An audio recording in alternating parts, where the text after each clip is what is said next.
Hey, what's up? This is Alex, and today I want to make a video that is aimed only at professional orchestral composers who write music in FL Studio. If you're a person who writes or has to write a lot of music really quick, and you need it to have a good degree of quality, this is for you. When you're in that position, but you have to deliver good quality very quickly, you need to have tools set in place in your DAW that allow you to tackle the most frequent and mundane tasks as quick as possible. Now, unfortunately, in many ways, FL Studio sucks at this for orchestral composers. For electronic producers, it's actually very good at many of these things, but for the orchestral side of things, for example, negative track delays, it absolutely sucks by sometimes not offering those functionalities or offering them in such a backwards way that it's such a pain to set them up. I made a video tackling that issue, giving a solution that I still use to this day that made it so much easier for me to write music. It's like I'm way quicker now, and I'll link it down below in the description. With this video, I want to talk about another problem, which is like managing, copying, and pasting MIDI CC information.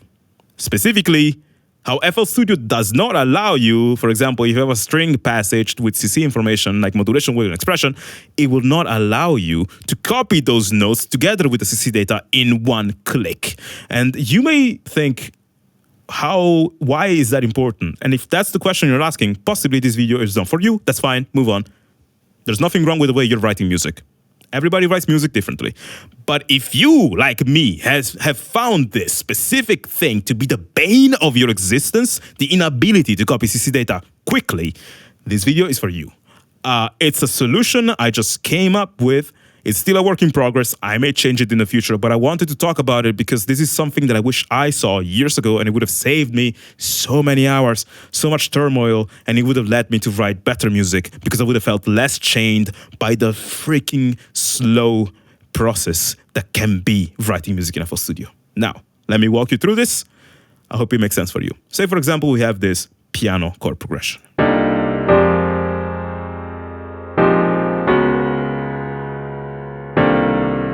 As an orchestral composer, we may take this and be like, oh yeah, that may sound good on strings. So, we copy the notes.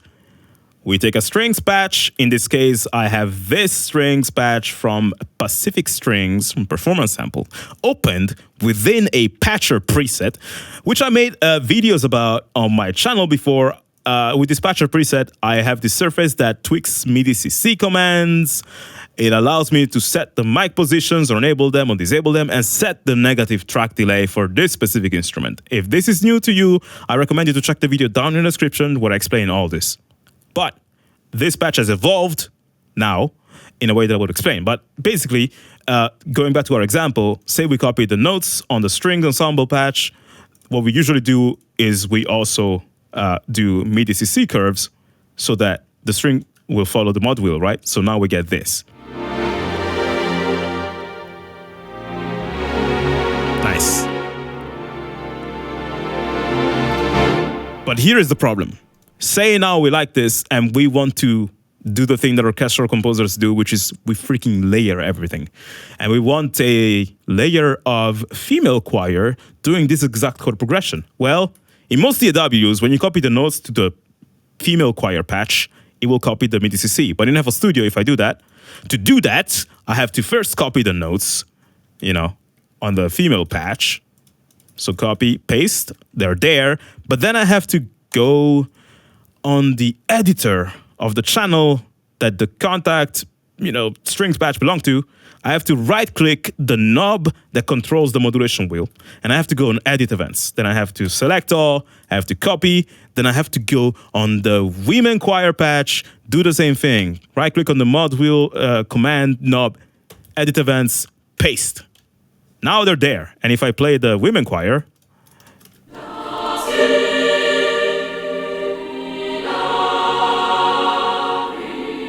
cool. But say I had also some expression in the strings. Well, I have to do the same thing on the expression, find it, copy, find it on the women patch, paste. And you may think to yourself, yeah, okay, whatever. That's like, 8 clicks or something like that. What's the big idea? Well, if you have to do 8 clicks every single time you want to copy notes and MIDI CC commands for each instrument, say I want to copy this to all these instruments down here, that will take a minute or two or more. Whenever you lose momentum like this while composing, whenever you have to think like so hard for doing such a mundane task, such as copying notes and their expression in CC command like modulation wheel, that slows you the hell down. It costs you. And if like you're in a position where now you want to change the MIDI CC and you have to go through all this shit again, it will prevent you from actually being flexible while composing, because choosing to go a different path with a chord progression, for example, or even just the way those MIDI CC commands are done for that chord progression, basically costs you so much time. It's not worth it, right? It's just a pain. And most especially in Cubase, when you copy these notes to another instrument, Cubase automatically copies the MIDI CC command. Same for Logic and many other DAWs. FL is one of the only few DAWs that somehow doesn't have this function. One way to like circumnavigate this issue is, for example, and this is something I've been doing sometimes, but even this one is not optimal, to not do the MIDI CC command through the Events tab, but to create an automation for the MIDI CC, like this. And now if I do this through the automation curve, it will control the modulation wheel of the strings. See? The cool thing about automations in FL Studio, and this is like a plus point for FL, is that you can link them to anything you want. So I can go here and I can press on plus, meaning add target links. Then anything I move now will be linked to this modulation wheel curve. So if I move the modulation knob of my choir patch and then I remove here the target links, so it stops listening for new links, now this is linked to the string ensemble and the women ensemble. So if I copy this on the women ensemble, this automation curve will also apply to that.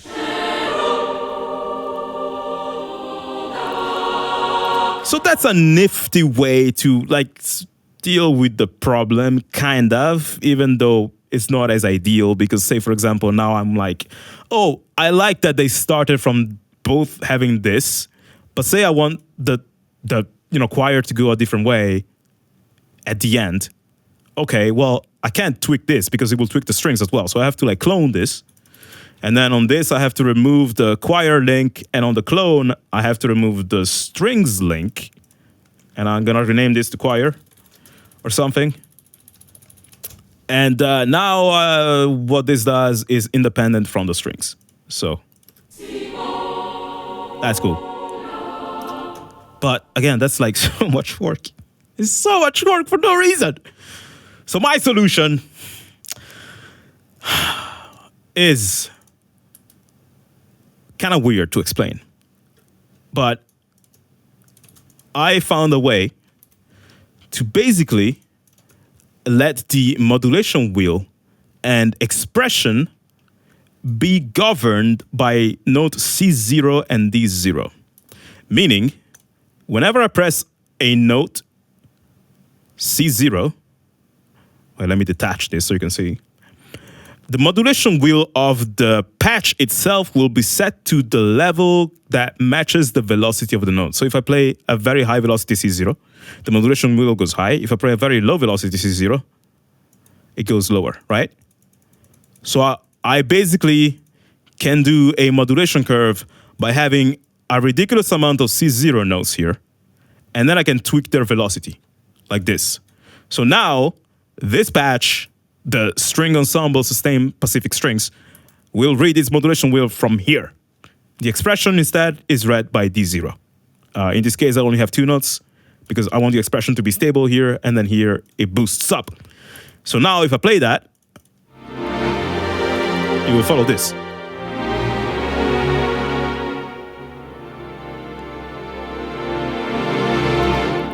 The way in which I did this is a sort of like a circuit of, things in my patcher with like VFX script, which is a new amazing plugin that ImageLine made. There's a lot of like weird logic in this, and it allows this patcher to read the velocities and convert them into MIDI CC data. Now, I have this set up for every orchestral instrument in this template and every, preset. Like I have literally a collection of presets here, which are like 3,000 presets already set like this with instruments loaded in them. So now if I want to copy this to the choir, I just have to, since everything is within the notes here, right? In the melodic notes here and in the CC notes here, I literally, if I go here and copy and paste it on the women choir, that's done. Oh, I want to copy the men choir. Okay. Boom. Let me maybe lower this. Oh, I want to copy it on brass. Okay. Easy. Copy, paste. Done. Boom.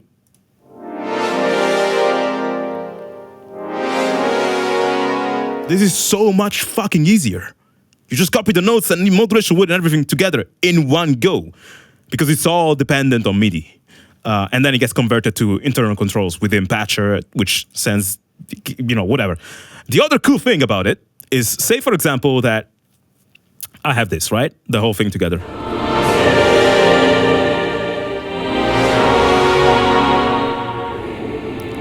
And I want the horn part to not reach such high modulations, right? Modulation wheel value. I want it to have the same shape, but I don't want it to reach this value. I can just select those notes to Alt X and I get this level scaling thing that is usually for velocities. And I can play around with this and it retains the shape, but it's much lower. So now if I play the brass, we can barely hear it, it's muted. Because the mod wheel is so low, but it kept the shape. If I want to increase it, okay, I can do this. If I want to change it, I'll just play around with this. It's super easy, It's really nice way to like deal with this shit. I love it. So now I get a bit more tame brass.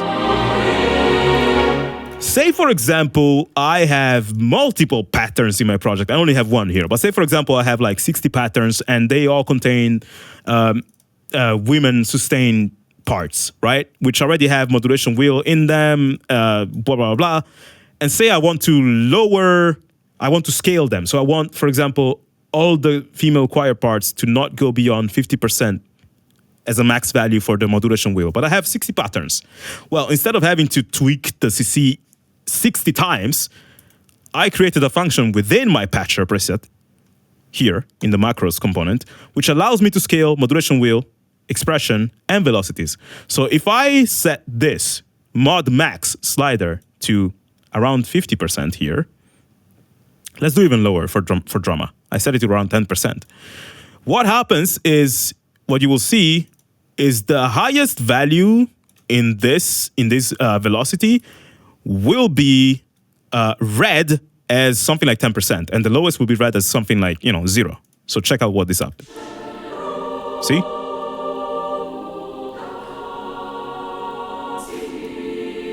This patcher basically has a function that scales, the data it reads here based on this, Same for like, if I want the strings to be quieter like that, okay, I'll do reduce the mod max on the strings. I'll play the strings. All right. They stay pretty low. Or maybe I want the strings to be always super loud and I want the mod to be on all-time high. Okay, I'll just reduce the mod minimum.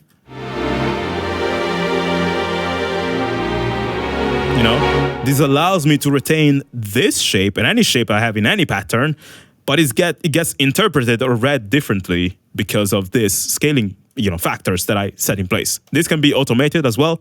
So I can have literally automations in my project that determine the scale of the CC commands. It's a bit crazy, I know. But that's, I like to have the freedom to do these things. Lastly, the thing I like a lot about this process is that, say, for example, that I have, again, this string passage, but say I want to make it, I don't know, half as long, right? This chord progression, I want to make it half as long. Normally, in FL Studio, you can just take a note, like a collection of notes, and then you drag it, and you can just change its duration proportionally, like keeping the proportions the same, but the duration gets half as long or twice as long or whatever, right? If you do the MIDI CC data normally, like in the example we had before, and you resize the notes, obviously it won't resize the events, because why should it, right? So, you know, what we get is, yeah, the strings are now faster, but the CC data is like all over the place. This should resize together with the notes, but we can't do that. You literally, even if I go in the edit events, I can't resize this shit and keep the proportions the same. That's impossible. But with my method, because it's everything is within notes, if I select everything and I resize it like this, now the strings notes and the modulation wheel of it and the expression are all resized following the same ratio.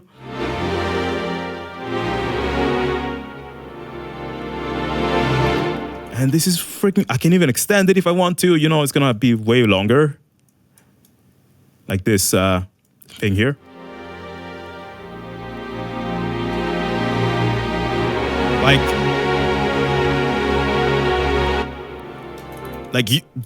It was so fast. Just I select, I drag, that's done. Like, it's such a time saver. It's amazing, you know? Like, it gives you the freedom to modify what you write, copy it, paste it, do whatever you want. Like, it's really, really flexible. Say, oh, we want to add a tremolo at the end that, you know, is rising. Okay, let's take these notes. Let's paste them on the tremolo over here. Again, this method uses notes in the C0, D0. So I take these, I do Alt-U to summon the chopper, and the chopper chops the notes. So now I have a lot. And if I, you know, play around with this for the modulation wheel, and do like this drastic motion over here, boom, let's do the expression. So now at the end, we should have like a big upheaval with tremolos. So let's see how that sounds like on the strings only.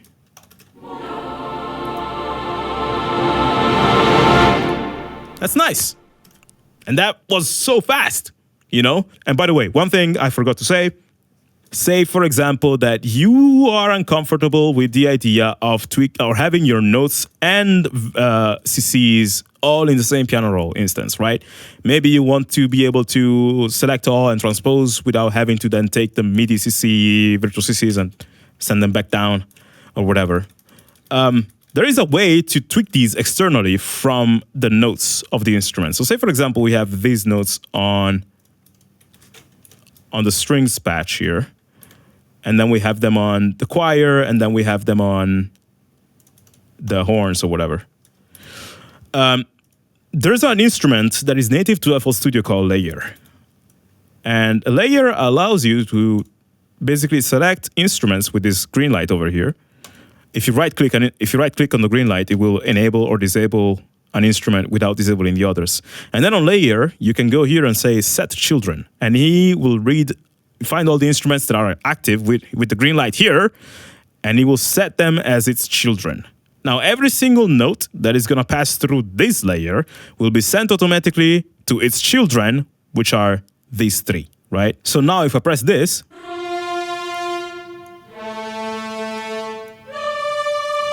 it's a combination of, you know, strings, brass, and choir. This obviously also applies to these notes right here, right? So I can take the velocity CCs and put them on the layer, and I can call this, I don't know, velocity CC, strings, choir, brass. So now if I play this pattern, these velocity CC commands will be sent to all three.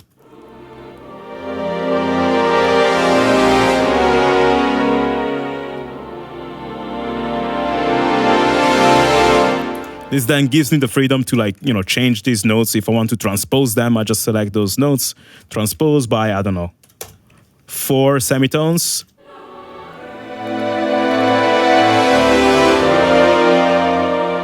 I could do that. I could tweak these notes without affecting, you know, where these notes are placed, because these are on the layer and these are on the separate instruments. So that's also one thing you can do. You know, you can just tweak multiple instruments with just one set of velocity CCs by using Layer.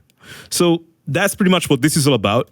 I will leave a copy of this preset in the description or something, so you guys can download it, play around with it. The way it works, basically, you load Contact within it. I have Contact 7 here, and Contact 7 is connected in a way that allows the surface to interact with it. As I explained to you, this thing can work with many other plugins as well, but you kind of have to set it like this. And while I'm still working on it, there may be things that I might change. I think it's already pretty usable. Now, this is something I'm still working on, and of course, there are some flaws to it. For example, if you're a person who likes to record from your keyboard and you like to record the modulation wheel by using literally the physical modulation wheel on your keyboard, you may be wondering, okay, but can I turn like a MIDI CC curve recorded with a keyboard like this into your Velocity CC stuff that you just showed us, Alex? Well, there is a way to do it, but it's a bit complicated, like to go from CC events to velocity events like this. There is a way, it's a bit complicated. It uses Divisimate and it uses a patcher preset I made on the side. I don't know if that's the optimal way to do it, so that's why I haven't explained it in this video and why I won't. Maybe you can also help me come up with solutions to do that, but basically I'll try to figure that out. And if I find a good solution, I'll talk about it. If I can't find a good solution, eventually I'll make a video about my Divisimate method to convert CC events into Velocity CC events. Another flaw you may see in this, which is something I dealt with and has a solution already, is the fact that when you draw a curve with MIDI CC, it has a very huge resolution. Like there's literally infinite points from the max value here to the lowest value.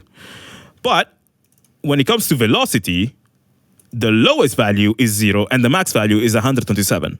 That's a resolution of 127 points. That's very, very little, right?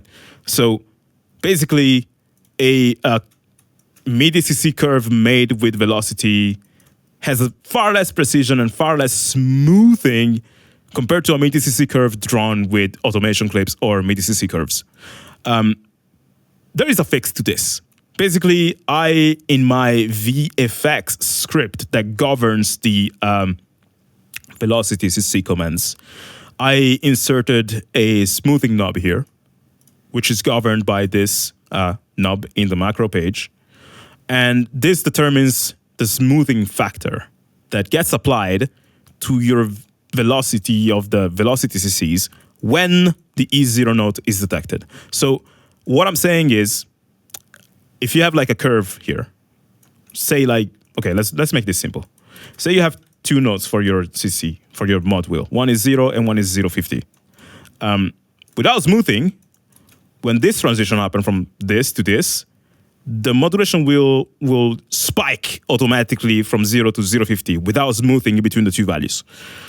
But when you add an E0 note on top of them, the first note in a chain of velocity controls always has no smoothing, but all the notes after it will have smoothing. So when the smoothing is active, with the E0 note being on top of it, the algorithm in the VFX script will make sure to add some notes in between these two that kind of smooth the transition.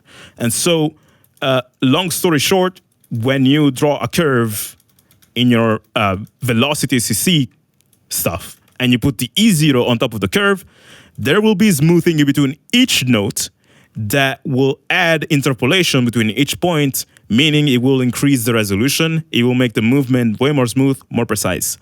And so it will not feel abrupt when it is then read by your patcher preset and is sent to CCs. I also created a piano roll script that when you run it on any pattern will basically automatically, is this one right here, I think.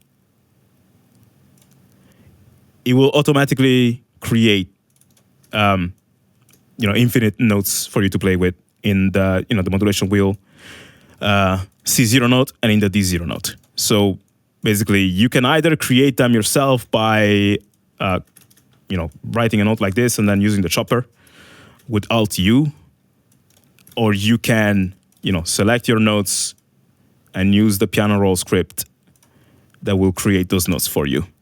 So it's up to you. But that's basically what I do and what I've been doing right now to tweak and work around MIDI CC for my mod wheel and my expression. And this has only been made possible by VFX Script, which is an extremely powerful plugin for Patcher, where you can literally write your scripts. And if you don't know programming, you can use FL Studio's chat assistant called Gopher. You can literally tell Gopher, hey, make me a script that does so and so and so and so, and it will do it. I feel like you still need to know programming a bit to understand even how to ask for things out of Gopher. Like, you need to understand algorithms, you need to understand the logic of programming to give Gopher ideas to then create scripts that you can use. But if you have a minuscule knowledge of programming, you may be able to do stuff like this. In any case, I will leave a link in the description to a Patcher preset that you can use for Contact 7.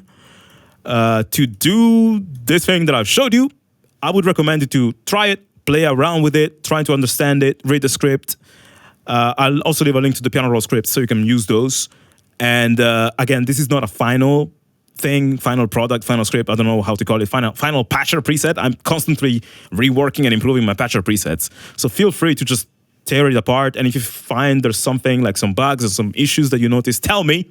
Let's work on this together. Let's give each other advice, because I really get the feeling that the FL Studio developers have other priorities in mind in some respects. In other respects, they do listen to, please, even of orchestral composers. For example, the mixer now can go up to 500 slots, and that's such a godsend. So also VFX Script is a godsend. So they're constantly working to make this DAW better for everybody. I still get the feeling that they're mostly geared towards like electronic music producers and track producers and not so much for composers.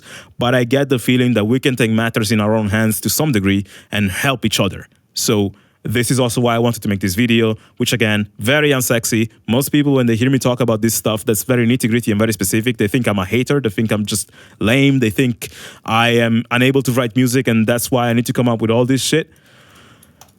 Those people do not understand what it's like to be an orchestral professional composer who has to write a lot of music and uses these mod wheels shit all the time. And that's fine. There's many ways in which you can write music. Just because someone writes music in a way that's not the way you do it doesn't mean they're lame. It doesn't mean you're lame either. We all have our own approaches, and that's fine. And if there's one thing that I like Cubase over FL Studio is the fact that Cubase feels way more versatile. You can write any kind of music in Cubase. And you may hear me say this and think to yourself, why the hell are you still in FL Studio, Alex? I am literally in the middle of multiple projects where I have to deliver so much music so fast. And it took me 10 years or more to reach the level of proficiency and speed I have in FL Studio right now. I can't just switch DAW in the middle of projects, because learning a new DAW, which is something I'm doing right now, takes so much time. Yes, I can write a piece of music in Cubase already. I'm going to be 10 times slower. I can't just tell my clients, hey, from now on, I'm going to deliver tracks 10 times slower. Sorry, because I have to learn how to use Cubase.